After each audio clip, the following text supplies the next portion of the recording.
research is titled An Examination of Class Size Reduction on Teaching and Learning Processes by Gary Harpett and Amy Sui. So the issue that we identified was whether class sizes affect one's ability and quality of learning, and in both Gary and Amy's studies, their findings show that students were more motivated and engaged in learning the smaller the classes were. So when studying in smaller classrooms, they noticed that students showed more characteristics like a community together, and when given to a student, this quality time and attention fosters their development and shows more improvement, and this is easier to achieve in smaller classrooms. When they observed in smaller classrooms, they took note of several things. They found out that students in a smaller classroom volunteered their responses to a teacher more frequently. They initiated interaction with their teacher more frequently by asking questions or seeking clarification from the teacher, and they were more likely to use humor with the teacher and the classmates. They were more inclined to help each other, and they were more engaged in learning in general. Both the resource and our team have come to a conclusion that smaller classes ensure the student a better quality learning experience.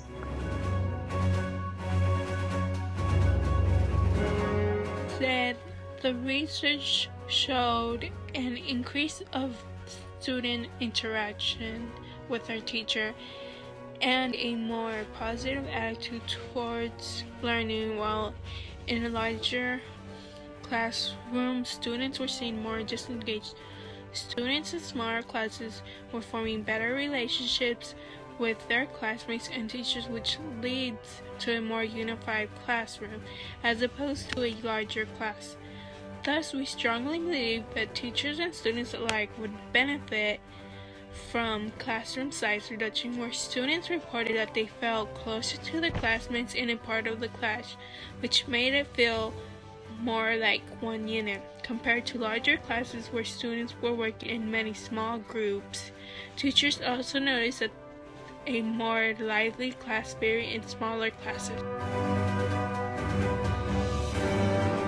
So something that can be done for an overpopulated classroom is reducing classroom sizes, having a certain amount of students in each classroom.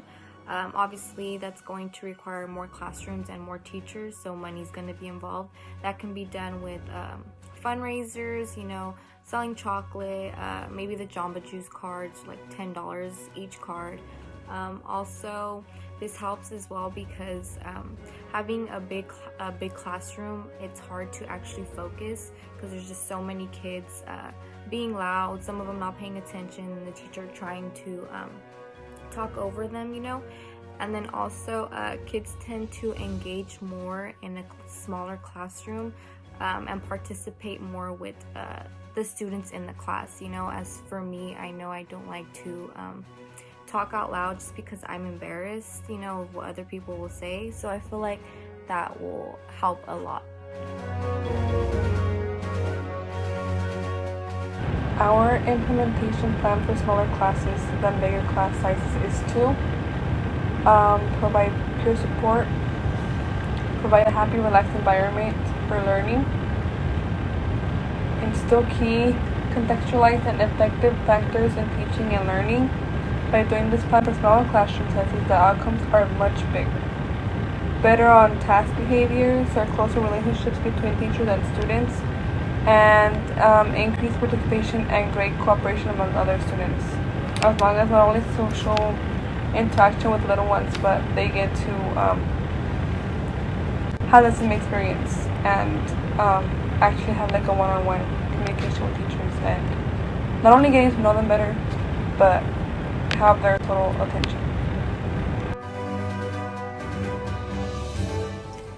In conclusion, it is the conditions of smaller classes that foster the development in bringing about high-quality learning, and that these conditions tend to be more easily met in smaller classes, because this brings on more harmony as a collective group, less anxiety, better peer relations, closer relationships with teachers, and more cooperations among class members. So smaller classes or reductions in larger classes are not just beneficial to the students' health, but also to their mental well-being.